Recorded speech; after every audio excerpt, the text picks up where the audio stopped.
Shalom. Iya.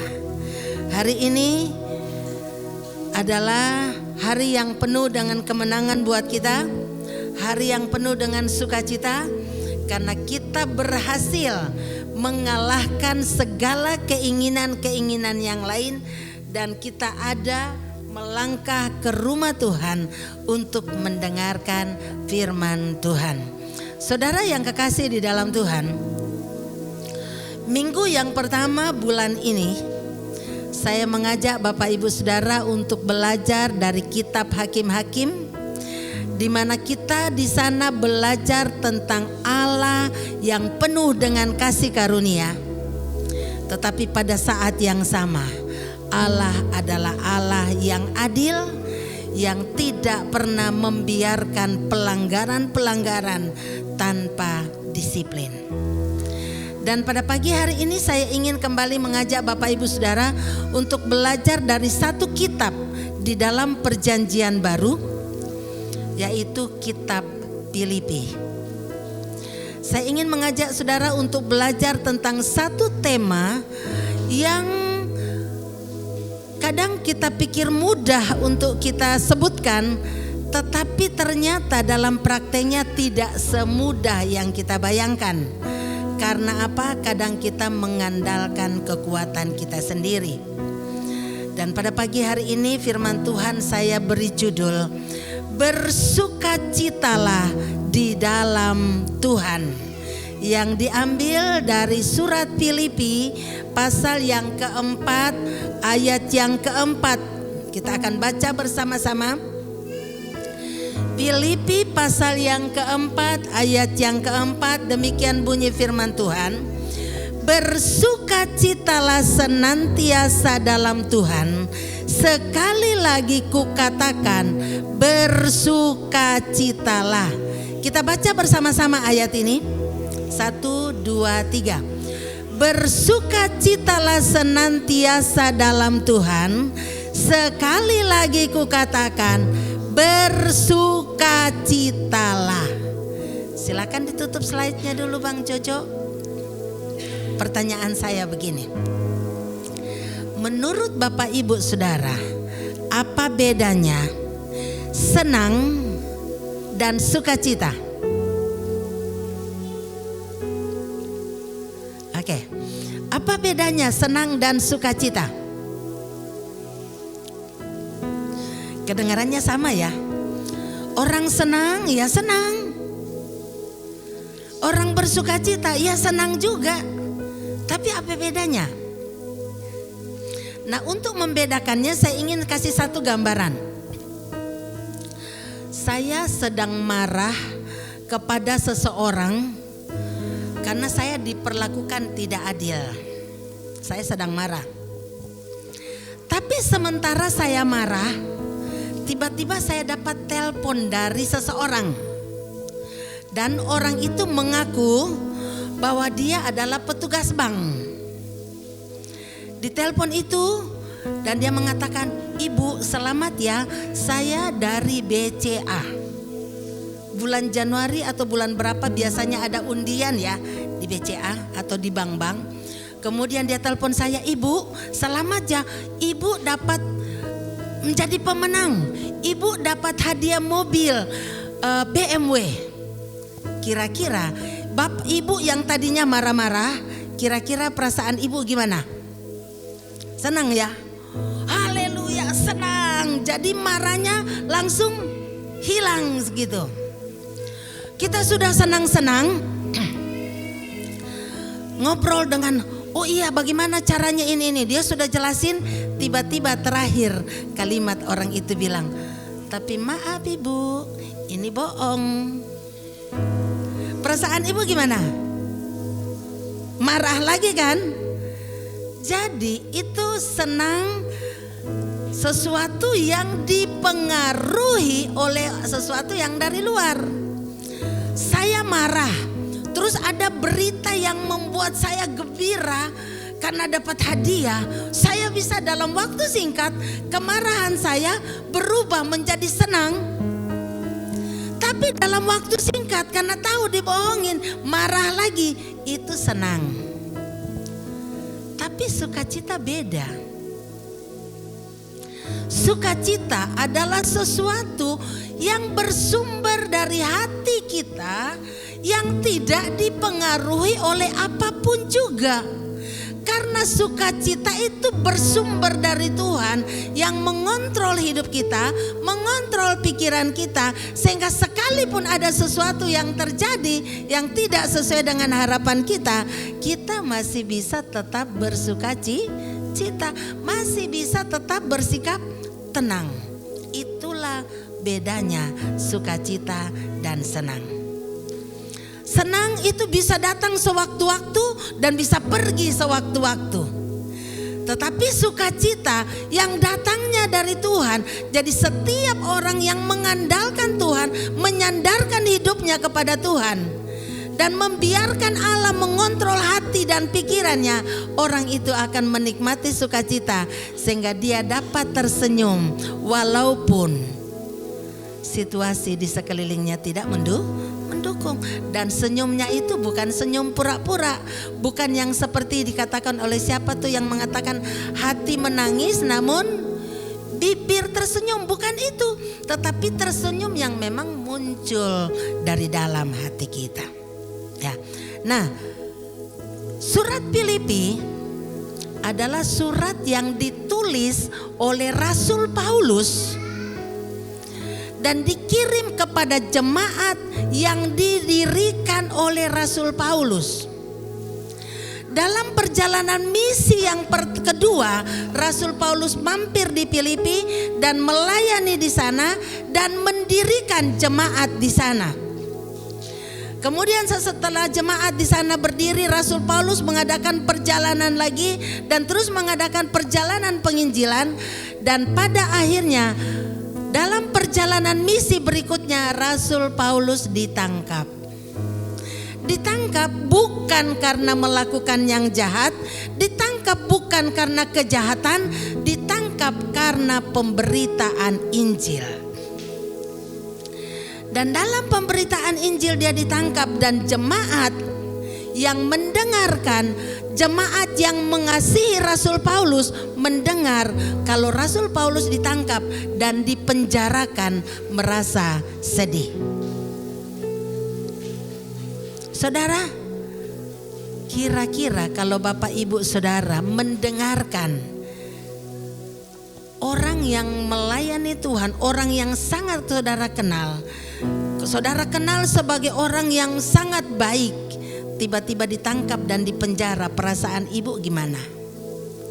Sedih ya? Katakanlah kalau tiba-tiba Bapak Ibu dengar Ibu Lina ditangkap, dimasukkan ke penjara, perasaan ibu gimana? Sedih pasti, ya kasihan, sudah sendiri, tidak ada temennya, ditangkap lagi, sekarang masuk penjara lagi. Dan sudah begitu, Rasul jemaat di Filipi juga mendengar bahwa ada orang yang sengaja berusaha untuk memperberat beban Rasul Paulus di dalam penjara. Kita buka di dalam Filipi pasal 1 ayat 15 sampai 17. Jemaat di Filipi, surat Filipi pasal 1 ayat 15 sampai 17. Di situ diceritakan bahwa ada orang yang memberitakan Injil dengan motivasi yang salah. Ada juga orang yang memberitakan Injil dengan motivasi yang benar. Dan Rasul Paulus mengatakan, tidak masalah orang memberitakan Injil dengan motivasi yang salah, dengan tujuan supaya hukuman saya semakin berat, beban saya semakin berat, tidak masalah. Yang penting Injil diberitakan. Nah, jemaat mendengar hal itu, jemaat tahu hal itu, dan itu membuat jemaat menjadi sangat sedih. Oleh karena itu Rasul Paulus menulis, dituntun oleh Tuhan, diilhami oleh Tuhan untuk menulis surat Filipi untuk menghibur jemaat. Bayangkan saudara, Rasul Paulus yang ada di dalam penjara, Rasul Paulus yang sedang mengalami perlakuan tidak adil, kalau istilah sekarang dampak dari bully, difitnah, dianiaya tanpa salah. Tetapi dari sana dia berhasil mendorong jemaat, menasihati jemaat supaya jemaat bisa bersukacita. Di tengah-tengah penderitaan, di tengah-tengah penindasan, dia justru mendorong orang lain untuk kita bersukacita. Itu tidak mudah, tapi nyatanya Rasul Paulus bisa. Bagaimana caranya? Bagaimana caranya sehingga mereka dapat bersukacita? Hari ini saya ingin mengajak saudara untuk belajar dari Rasul Paulus dan belajar dari nasihat Rasul Paulus. Tapi sebelum kita membaca Filipi pasal 4 ayat 4 sampai 9, mari kita nonton satu tayangan ini dulu. Ya, kita tonton tayangan ini dulu, bisa? Suatu saat ada orang yang kirim WA kepada saya, dan salah satu yang dikirim itu ada TikTok, saudara. Waktu saya melihat TikTok itu, saya renungkan, saya merasa sangat boleh dikata disentil sedikit, dan saya belajar sesuatu yang berharga. Dan saya telepon orang itu, saya minta izin, Pak, boleh enggak? Ini saya pakai untuk ilustrasi. Silahkan.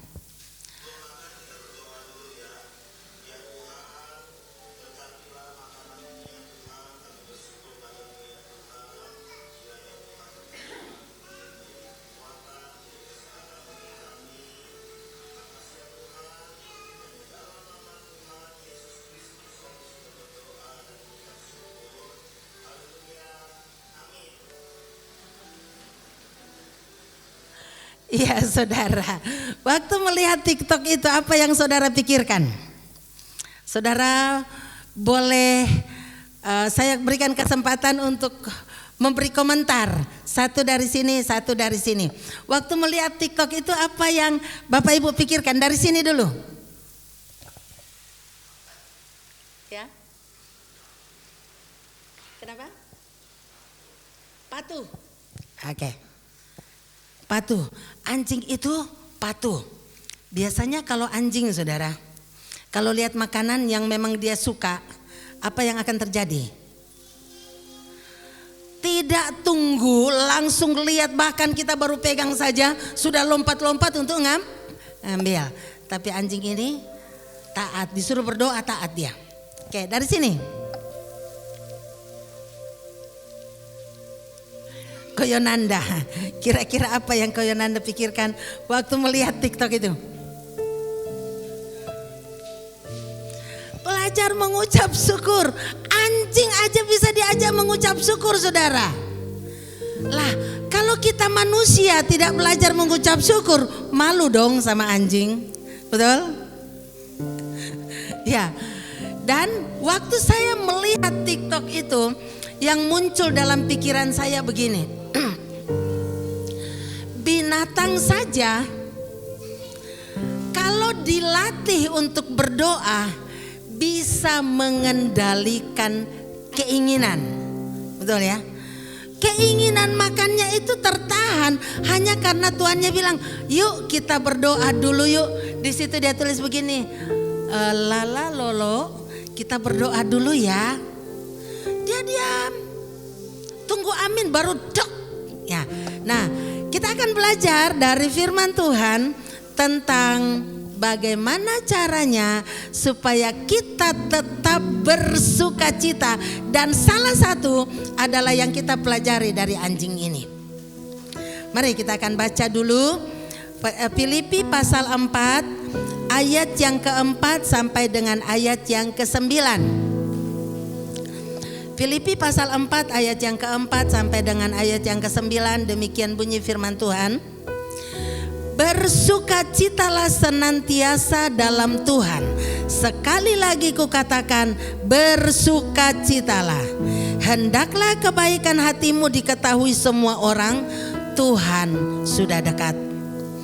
Janganlah hendaknya kamu khawatir tentang apapun juga, tapi nyatakanlah dalam segala hal keinginanmu kepada Allah dalam doa dan permohonan dengan ucapan syukur.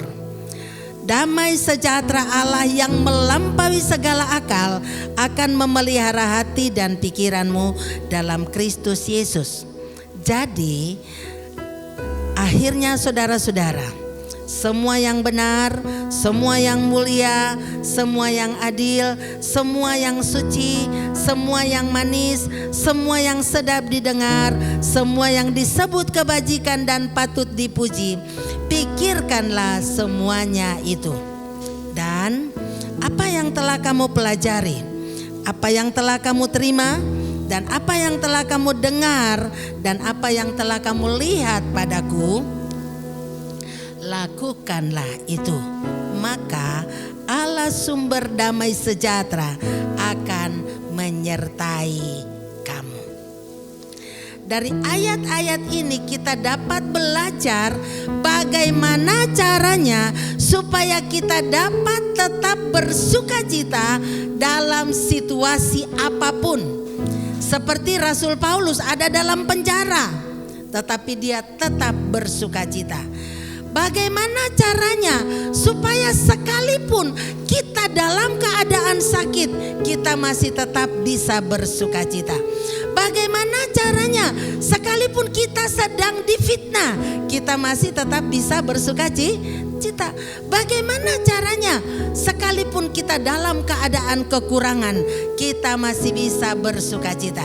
Yang pertama, di sini kita lihat Rasul Paulus mengajarkan kepada kita ayat yang keempat sampai kelima.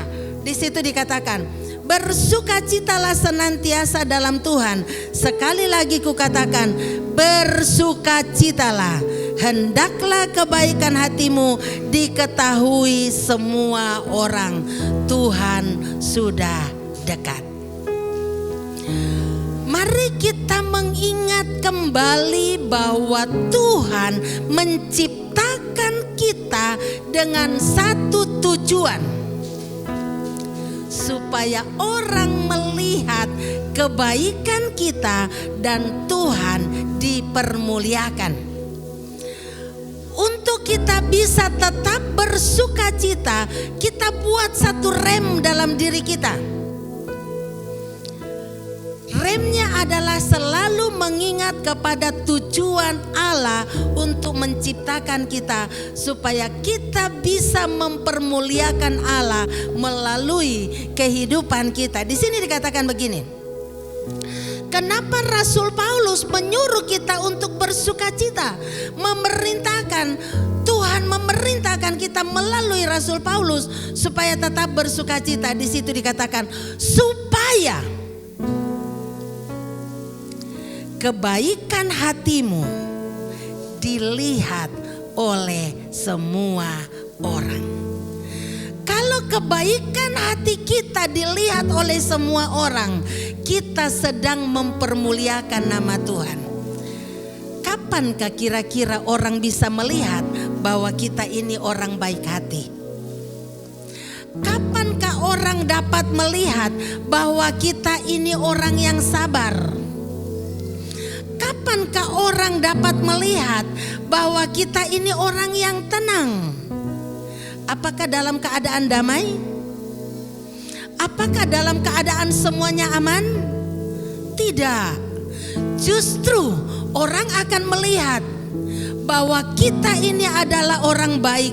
Kalau kita sedang difitnah, kita sedang dianiaya, tetapi kita masih bersikap tenang, kita masih bisa tersenyum, maka itulah orang akan melihat orang itu luar biasa.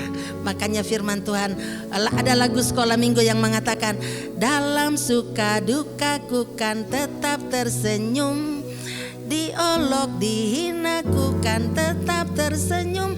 Kenapa? Yang memampukan kita bukan karena kita, karena Tuhan ada dalam kita, sehingga kita tetap bisa bersukacita.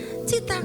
Mari kita ingat bahwa Tuhan menciptakan kita untuk memuliakan Dia, sehingga apapun yang terjadi, saya tahu Allah turut bekerja dalam segala sesuatu untuk mendatangkan kebaikan. Itu yang pertama.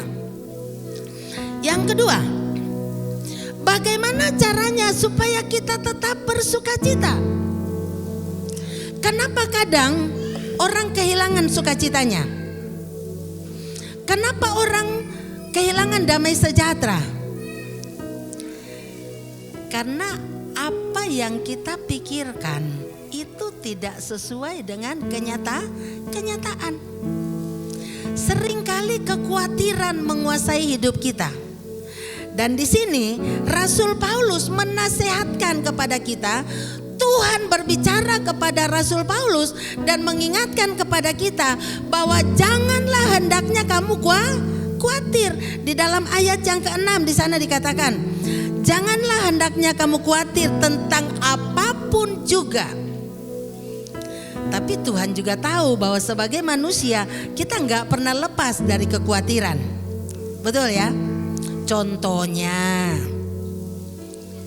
anak pergi sekolah, sudah waktunya pulang sekolah, kok enggak sampai di rumah, ditelepon HP-nya mati. Orang tua gimana? Khawatir. Suami pergi kerja, harusnya jam 7 malam udah pulang. Jam 7 malam ditelepon, jam 7 malam belum pulang. Oh iya, masih di jalan. Jam 9 malam belum pulang, ditelepon, HP ndak diangkat. Istri jadi apa? Khawatir. Wajar.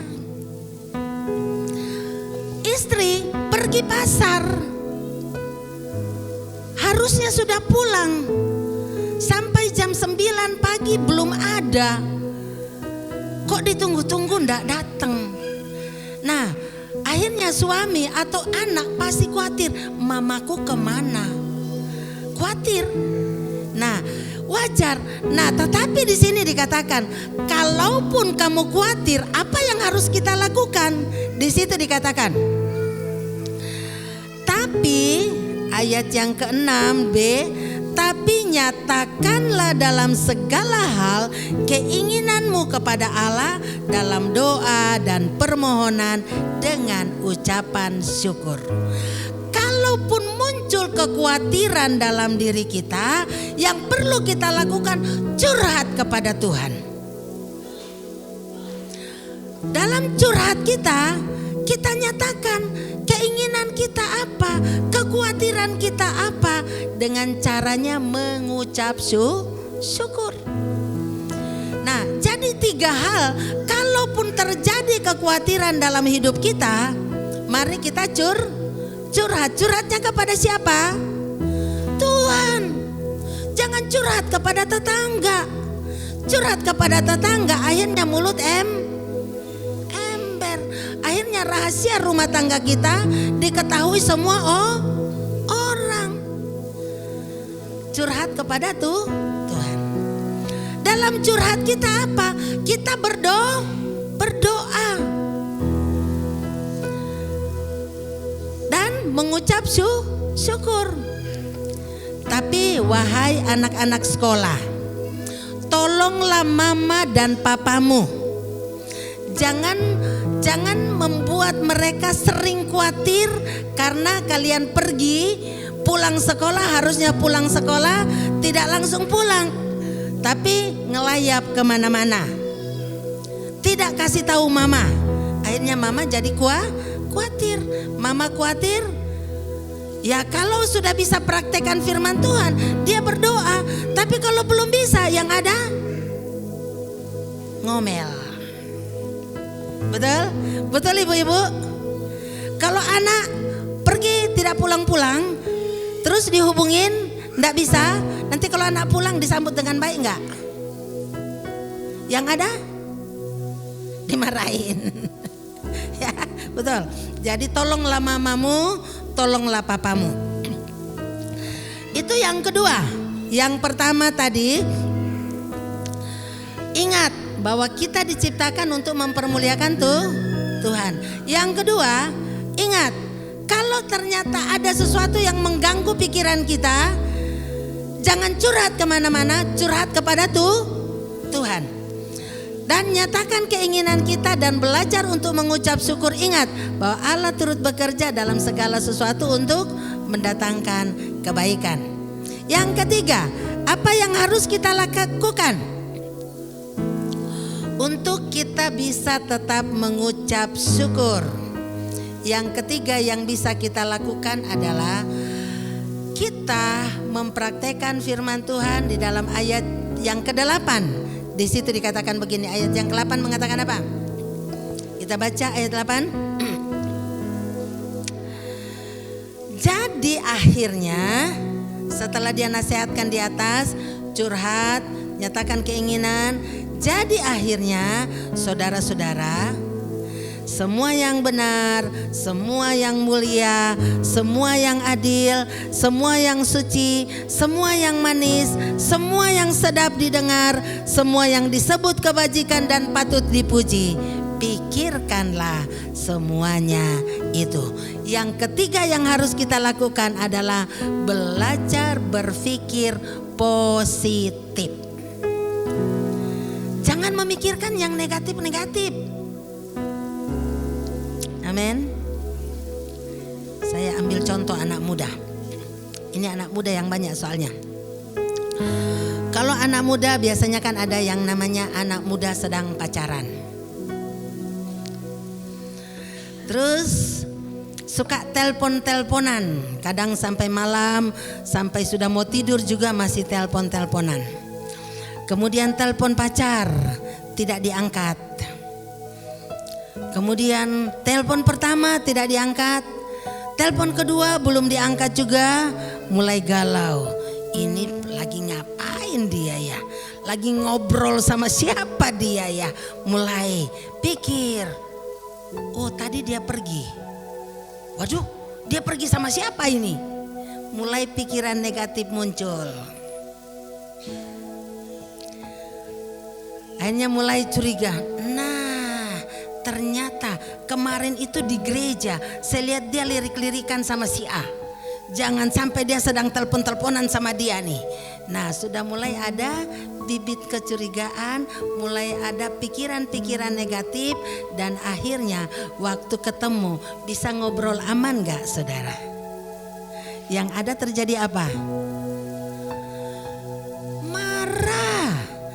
Terus yang satu, yang curiga marah, yang satu yang merasa tidak berbuat apa-apa mulai marah juga. Loh, kenapa marah-marah? Ada angin apa ini? Padahal mungkin malam itu dia sudah ketiduran, sehingga waktu ditelepon HP tidak diangkat, tertidur, dan akhirnya ngomel-ngomel, pikiran negatif. Jadi saudara, tips yang ketiga supaya kita bisa tetap bersukacita adalah berpikir positif. Amin. Satu kali tadi saya cerita ini, sekali lagi saya cerita bukan karena saya sudah betul-betul mempraktekkan firman Tuhan, tapi sedang belajar. Dan saya cerita apa yang terjadi yang jemaat tahu. Suatu saat mobil saya dipinjam orang. Kemudian hari Sabtu dipinjam. Malam dia katakan begini, Bu, boleh gak saya pinjam mobil? Saya mau ngantar adik saya ke Sukabumi. Saya bilang, tapi mobil saya besok pagi dipakai untuk antar jemput sekolah minggu. Oh enggak Bu, saya janji besok subuh sudah ada lagi mobilnya. Dengan percaya saya kasihlah kunci mobil ke dia. Pergilah dia. Apa yang terjadi? Besok mau sampai pagi mobil belum pulang. Selesai ibadah satu, mau pakai jemput anak sekolah minggu, mobil belum pulang. Kemudian saya mulai angkat telepon, saya telepon. Ternyata teleponnya mati. Saya hubungin keluarganya. Ada nggak nomor teleponnya yang lain? Ternyata dihubungin, keluarganya juga nggak bisa hubungin dia. Kalau saudara jadi saya, bagaimana perasaan saudara? ya, marah. Apalagi mulai pikiran negatif.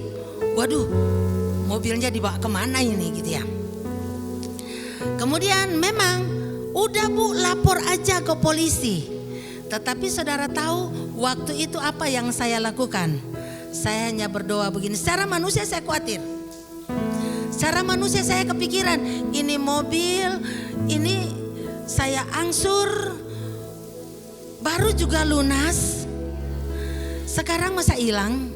Tapi waktu itu yang saya lakukan begini. Saya belajar mempraktekkan firman Tuhan. Dan saya katakan, Tuhan, kalau mobil itu masih akan menjadi milik saya, pasti mobil itu balik lagi. Tapi kalau memang mobil itu sudah bukan milik saya lagi, Tuhan pasti kasih yang lebih baik.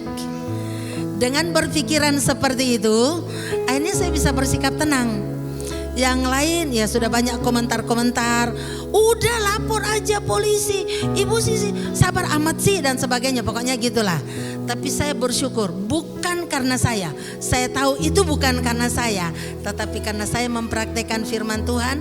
Dan firman Tuhan mengatakan Allah sumber damai sejahtera akan memelihara hati dan pikiranmu. Itu firman Tuhan di dalam ayat yang ke-7. Biarkanlah Allah sumber damai sejahtera itu akan menguasai hati dan pikiran kita. Jadi ini tips yang berikut, bagaimana caranya supaya kita bisa bersikap tenang. Kita berdoa, kita ingat bahwa kita diciptakan untuk mempermuliakan Tuhan. Kita ingat bahwa Allah turut bekerja dalam segala sesuatu, sehingga apapun yang terjadi kita selalu berpikir positif. Dan kita serahkan pikiran kita kepada Tuhan dengan doa, dalam doa dan permohonan dengan ucapan syukur. Maka Allah damai sejahtera itu akan memelihara hati dan pikiran kita. Karena apa? Kita tidak pernah akan mampu untuk bersuka cita tanpa pertolongan Tuhan. Hanya Tuhanlah yang memampukan kita, yang bergerak di dalam hati dan pikiran kita, supaya kita bisa bersikap tenang dalam menghadapi situasi-situasi yang tidak kita inginkan. Amin saudara. Kita paling sulit untuk mengontrol pikiran kita. Dan pikiran kita itu adalah sumber, hati dan pikiran kita itu adalah sumber dari segala sesuatu yang akan muncul dalam tindakan kita. Contoh, kalau saya berpikir bahwa tempat itu keramat, nih saya berpikir dulu, tempat itu keramat, maka reaksi saya apa? Takut. Dan saya takut untuk lewat situ karena pikiran sudah mengatakan itu. Jadi biarkan pikiran kita dipenuhi oleh semua yang benar, semua yang manis, semua yang mulia, semua yang sedap didengar, semua yang patut dipuji. Pikirkanlah semuanya itu, maka Allah sumber damai sejahtera yang akan memelihara hati dan pikiran kita. Yang terakhir, yang keempat, apa yang harus kita lakukan? Bagaimana caranya supaya kita tetap bersukacita? Di dalam ayat yang ke-9. Dan apa yang telah kamu pelajari, dan apa yang telah kamu terima, dan apa yang telah kamu dengar, dan apa yang telah kamu lihat padaku, lakukanlah itu. Maka Allah sumber damai sejahtera menyertai kamu. Kalimat ini diulang 2 kali, ayat yang ke-7. Allah damai sejahtera yang melampaui segala akal akan memelihara hati dan pikiranmu. Ayat yang ke-9 dikatakan, maka Allah sumber damai sejahtera akan menyertai kamu. Jadi untuk dapat tetap bersukacita dalam segala situasi, tidak ada cara lain selain melakukan perintah Tuhan. Di sini dia katakan, apa yang sudah kamu pelajari? Yang kita pelajari hari ini apa? Bercurhat kepada Tuhan, berdoa kepada Tuhan, mengucap syukur, pikirkan yang baik, pikirkan rencana Allah dan sebagainya, dan lakukan. Kalau kita hanya pikirkan, kita hanya tahu, kita terima, kita taruh di otak, maka kita tidak akan pernah menjadi bertumbuh, tapi kita menjadi seperti boneka Tweety. Tahu boneka Tweety? Boneka Tweety kepalanya gede, badannya kecil, karena hanya tahu belajar, tapi tidak melakukan, dan itu tidak berguna buat kita. Tetapi akan berguna buat kita kalau kita melakukannya. Dan saya belum berani berkata seperti Rasul Paulus. Rasul Paulus mengatakan, apa yang telah kamu pelajari? Kalau ini saya berani katakan kepada saudara, apa yang telah kamu pelajari, apa yang telah kamu terima, apa yang telah kamu dengar, lakukan. Tapi dalam yang kalimat berikutnya, dan apa yang telah kamu lihat padaku, lakukanlah. Karena saya juga masih sedang belajar, saudara. Tapi Rasul Paulus berani mengatakan, apa yang kamu lihat padaku. Artinya jemaat di Filipi melihat Rasul Paulus tetap bersuka cita sekalipun dia ada di dalam penjara. Dia katakan, belajarlah, lakukanlah semuanya itu. Amin. Saudara mau bersuka cita? Saudara mau menjadi pemenang dan tetap bersuka cita dalam tahun ini? Praktekkan firman Tuhan. Maka Allah sumber damai sejahtera akan memelihara hati dan pikiranmu dan menyertai saudara dan saya mulai hari ini sampai Maranatha, Tuhan Yesus datang kembali. Amin. Mari kita akan tunduk kepala, kita akan merenungkan kebenaran firman Tuhan. Saya mengundang para singer untuk maju. Ketahuilah dan sadarilah bahwa untuk bisa bersuka cita dalam segala situasi, hanya Tuhanlah yang akan memampukan kita. Oleh karena itu mari kita berkata seperti Musa berkata, jika engkau tidak bersamaku, aku tidak mau melangkah. Jika engkau tidak bersamaku, aku tidak mau berjalan. Aku hanya mau melangkah bersama dengan engkau. Mari kita nyanyikan pujian ini.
Tetap menyanyikan pujian ini. Sementara sidang jemaat yang ingin mengatakan kepada Tuhan, Tuhan, aku perlu Engkau, karena aku tidak mau melangkah tanpa Engkau. Mari saya undang saudara untuk bangkit berdiri. Bangkit berdiri dan katakan, Tuhan, aku perlu Engkau. Ku perlu Tuhan, pimpin langkahku dengan kasih karunia-Mu. Pimpin langkahku setiap waktu.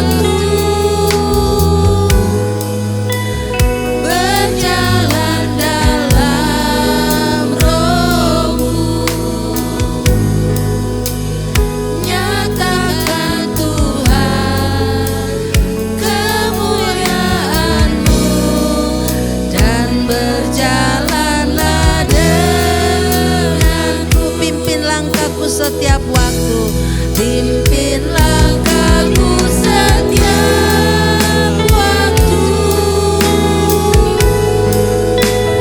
berjalan dalam roh-Mu, nyatakan Tuhan kemuliaan-Mu, dan berjalanlah denganku. Nyatakan Tuhan, nyatakan Tuhan kemuliaan-Mu, dan berjalanlah denganku. Bapak Ibu Saudara, biarlah ini menjadi doa saudara dan saya kepada Tuhan, bahwa kita hanya melangkah berdasarkan pimpinan Tuhan, dan biarkan Tuhan menguasai hati dan pikiran kita, sehingga kita dapat menikmati sukacita yang mengalir dari hati dan pikiran kita yang dikendalikan oleh pikiran Kristus. Terima kasih Tuhan. Bapa kami yang di sorga, kami mengucap syukur untuk firman-Mu yang kembali mengingatkan kami untuk tetap bersukacita dalam segala situasi. Tuhan, terima kasih Bapa, karena Engkau memberikan petunjuk bagi kami, bagaimana kami dapat tetap bersukacita. Dan ajar kami Tuhan untuk dapat belajar dari Rasul Paulus yang dapat tetap bersukacita dalam situasi apapun. Seringkali kami merasa kehilangan damai sejahtera, seringkali kami kehilangan sukacita karena kami mengandalkan kekuatan kami sendiri. Tapi pada pagi hari ini kami mengizinkan Engkau, kami mengundang Engkau menguasai hati, pikiran dan perasaan kami, sehingga kami dapat menikmati sukacita yang Engkau sediakan buat kami, dan kami akan melangkah bersama dengan Engkau. Kami berdoa buat bangsa kami yang akan mengadakan pemilu pada tanggal 14 Februari. Biarlah Tuhan akan campur tangan, sehingga siapapun yang Tuhan mau menjadi pemimpin bangsa kami, Engkau taruh nama itu di dalam hati kami, sehingga kami dapat memilih yang tepat ya Tuhan. Dan kami tahu bangsa kami ada di dalam tangan-Mu, dan Tuhan bekerjalah di bangsa kami. Terpujilah nama-Mu Bapa. Bapa kami yang di sorga, dikuduskanlah nama-Mu, datanglah kerajaan-Mu, jadilah kehendak-Mu di bumi seperti di surga. Berikanlah pada hari ini makanan kami yang secukupnya, dan ampunilah kami akan kesalahan kami, seperti kami juga sudah mengampuni orang yang bersalah kepada kami. Dan janganlah membawa kami ke dalam pencobaan, tapi lepaskanlah kami daripada yang jahat. Karena Engkau-lah yang mempunyai kerajaan dan kuasa dan kemuliaan sampai selama-lamanya. Angkatlah kedua tangan saudara di hadapan Tuhan dan terimalah berkat Tuhan.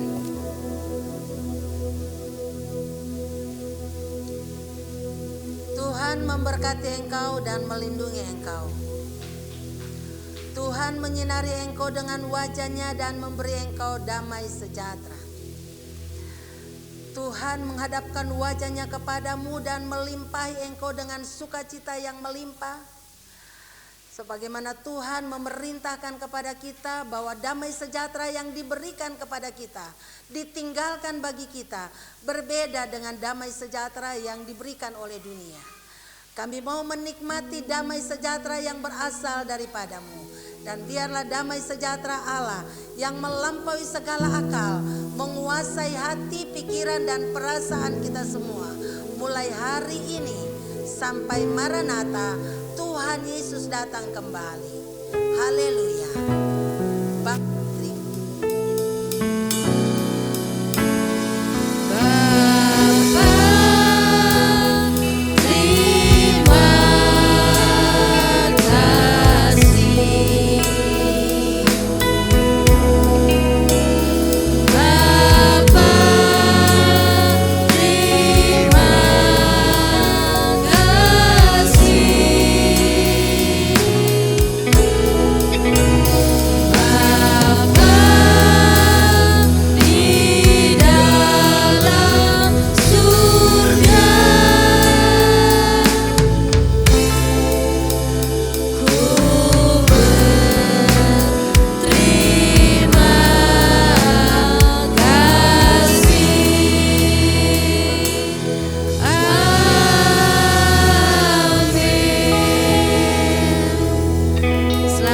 Minggu. Tuhan memberkati kita semua.